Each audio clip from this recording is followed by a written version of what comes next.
Assalamualaikum warahmatullahi wabarakatuh. Waalaikumsalam warahmatullahi wabarakatuh.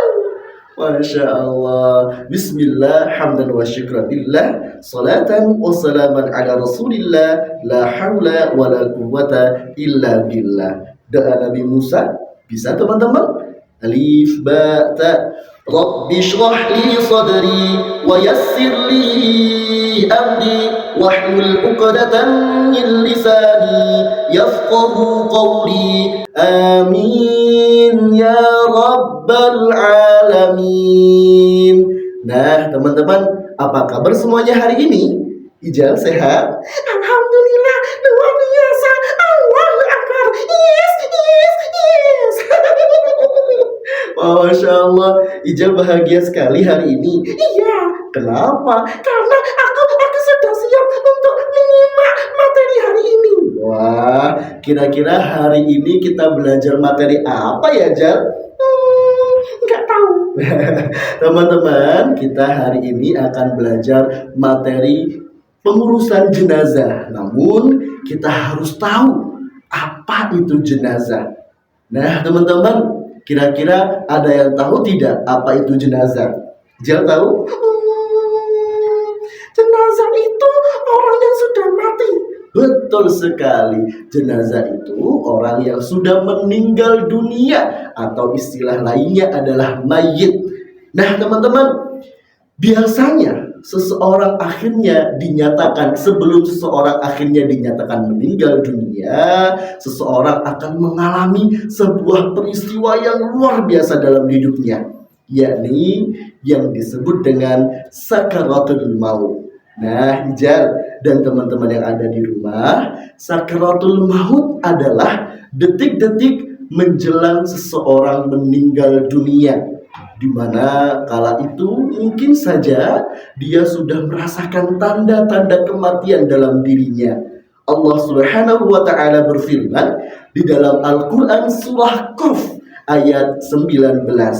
Mari ikuti setelah Kak Rozak membaca.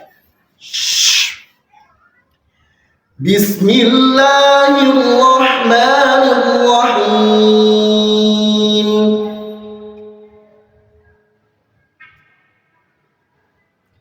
Waja'at sakratul maut bil haqq.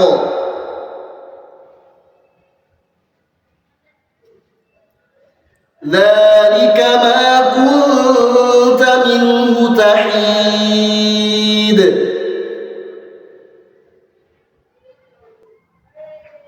Masya Allah, luar biasa. Nah, teman-teman, surat Qaf ayat 19 menjelaskan bahwa yang disebut dengan sakratul maut itu benar-benar pasti akan terjadi. Dan itulah hal yang paling kita hindari sebelumnya. Namun tidak ada seseorang pun yang mampu menghindar daripadanya. Maka ayat tadi mengingatkan Kak Rozak pada satu kisah yang mungkin akan membuat kita merasa sedih luar biasa, karena kisah ini adalah kisah detik-detik wafatnya Rasulullah Shallallahu Alaihi Wasallam. Bisa duduk, simak dengan baik kisah dari Kak Rozak. Teman-teman juga duduk dengan baik. Yuk simak kisah detik-detik wafatnya Rasulullah Shallallahu Alaihi Wasallam. Nah, teman-teman yang dirahmati oleh Allah, detik-detik wafatnya Rasulullah Shallallahu Alaihi Wasallam begitu memilukan.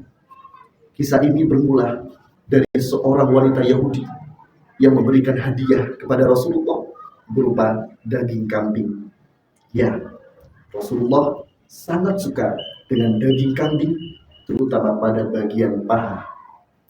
Nah, sahabat kisah yang dirahmati oleh Allah, rupanya wanita Yahudi tersebut sudah melumuri daging kambing yang diberikan kepada Rasulullah racun yang begitu banyak, sehingga dampaknya Rasulullah mulai sakit. Bahkan menjelang ajalnya, beberapa kali Rasulullah tidak menghadiri sholat jamaah bersama para sahabat di masjid. Tibalah saatnya hari itu orang yang paling kita rindukan harus menghadap kehadirat Allah, meninggal dunia. Kala itu Rasulullah menghendaki rumah Aisyah untuk ditempati. Di sisinya sudah ada Fatimah, sudah ada Ali bin Abi Thalib dan Aisyah tentunya. Di atas kaki Aisyah Rasulullah SAW berpangku, dan di sanalah akhirnya detik-detik wafatnya Rasulullah terjadi. Nah, sahabat kisah yang dirahmati oleh Allah, menjelang wafatnya Rasulullah didatangi oleh malaikat Jibril. Ketika Rasulullah didatangi malaikat Jibril, Rasulullah memalingkan wajahnya seolah Rasulullah tidak ingin melihat wajah Jibril. Wajah Jibril pun, malaikat Jibril pun merasa, sehingga bertanya kepada Rasulullah, "Ya Rasul, apakah engkau membenciku? Padahal sesungguhnya siapapun akan mengalami yang namanya mati." Rasulullah hanya menjawab dengan pertanyaan, "Wahai Jibril, bagaimanakah nasib umatku?" Barulah kemudian Jibril menjawab bahwa Jibril pernah mendengarkan Allah Subhanahu wa Ta'ala berfirman, surga tidak akan pernah dimasuki oleh siapapun sebelum umat Rasulullah SAW masuk terlebih dahulu. Maka sakratul maut mulai dirasakan oleh Rasulullah, begitu menyakitkan.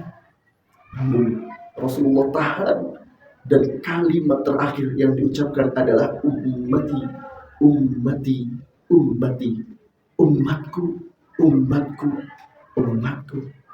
Rasulullah pun sempat berpesan tentang dua hal, yakni alaikum bisolah, jagalah sholat, dan anak-anak yatim yang ada di sekelilingmu. Setelah itu Rasulullah pun akhirnya wafat menghadap Allah Subhanahu wa Ta'ala. Semuanya merasakan sedih luar biasa.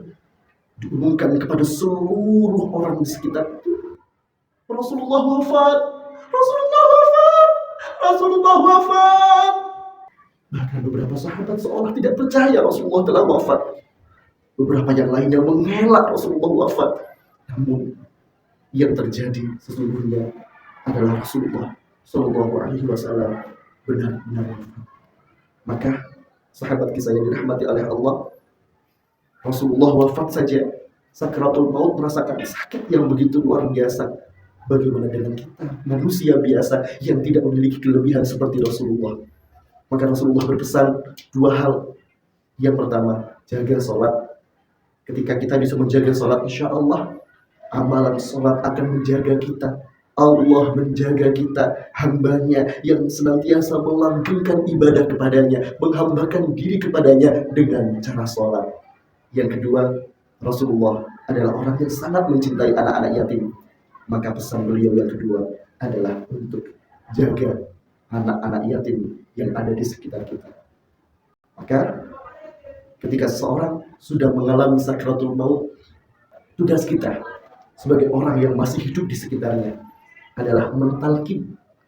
Apa anak? Mentalkin. Ya, mentalkin adalah menuntun seseorang yang sakratul maut untuk mengucap asyhadu an la ilaha illallah wa asyhadu anna Muhammadar Rasulullah.